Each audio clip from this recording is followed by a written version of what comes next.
King James Version, Bible study with Trey Soteric on this Leo Sunday, expressing allegory.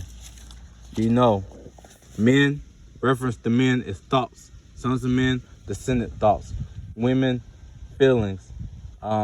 Girls, descendant feelings or receiving. So, in the beginning, God created the spirit, the bigger spirit. This is the bigger spirit that was here before us. It's an esoteric book. This is how you can use it for yourself. God created, meaning a being was in a space and became aware, and it went out or it fell, and it made a you, and it made a self-reflection. So it made a you down here, created the earth, came up, created a soul, a solo spirit, the heavens, its own heaven right there. So the heaven and the earth, the heaven, most recent, get it? So, and the earth was without form and void, and darkness was upon the face of the deep. The earth. Now the emotions, it was without form, it was void, it was fluid, it was darkness, the yin realm. And the spirit, referring to fire and spirit of God, moved upon the face of the waters. So the spirit, the fire, came across the waters, evaporated the waters up into a cloud, into the fourth dimension. So God said, let there be light. Water evaporated into the clouds, it became a thought. Fourth dimension, thoughts. And there was light. And God saw the light, that it was, spirit got lost and was good or bad. That's its perception. And God divided the light from the darkness. Divided the thoughts, the lights, the things that manifest into the third dimension. He saw that it was good because it manifested what was inward, outward. It gave it a intangible or tangible, whichever one means that it can be corrupted. It gave it a tangible, or it gave it a tangible body, a tangible avatar. This is how you can see it, how you can feel it physically playing out. As it gave it death. So it said, like, technically the death was good and the light was good, and death is good because it's merely transformation. And God divided them. He divided them for himself.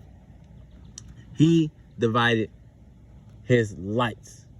But there's yin and yang to everything. No one is perfect. So he, going further on throughout the different stories, his solar plexus was great. That light, the rainbow, it was divided a little bit on a less of a percentage level. Having equilibrium, you use alchemy and you adjust these things throughout the periods of your divination. But they didn't say all that here, because look, the light was called day and the darkness he called night. He labeled these things for him, his day and his daytime and his nighttime, and the evening and the morning were the first day, and they called it morning as in the first day because he was upset. Lie, I don't understand. But yeah, this is how you can use it for you. I'm not about to go through all of Genesis on my own. I'm gonna jump through different passages that work for me personally. I just want to share that with the sun in Leo, and among other things, while I'm just shooting the shits. I'm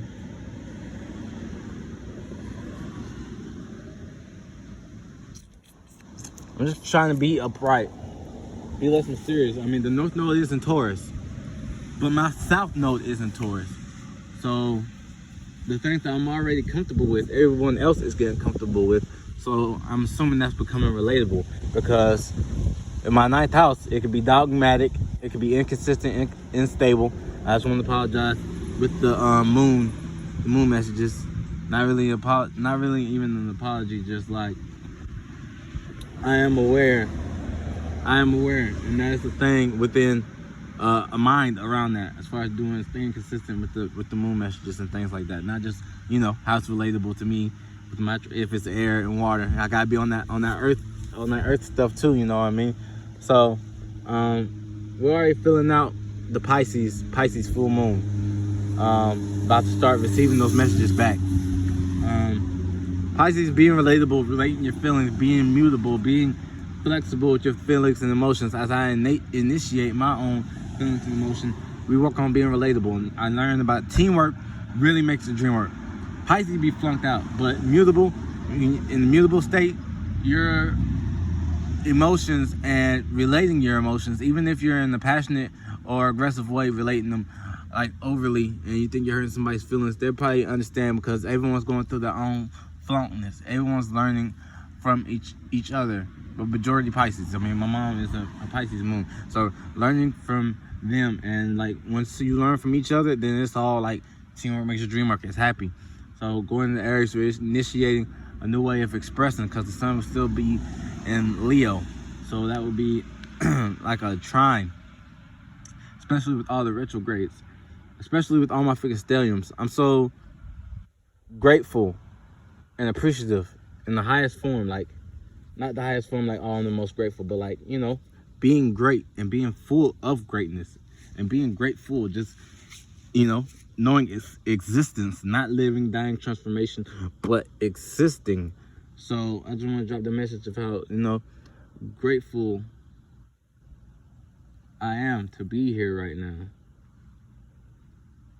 To, yes, be at my parents' house, be grounded, like manifest, like the ground is stable, the ground is nurturing, the ground is green, the grass is green despite the sun, the drought stuff is nurtured, is watered, is malleable, is focused, is consistent, is dependable. You can build on it. The air, the wind is carrying sense, good sense, negative sense, positive senses, is carrying messages, is carrying leaves, is carrying messages, delivering all of it, delivering, bearing from the heat and things of that nature. The sun, it's Sunday.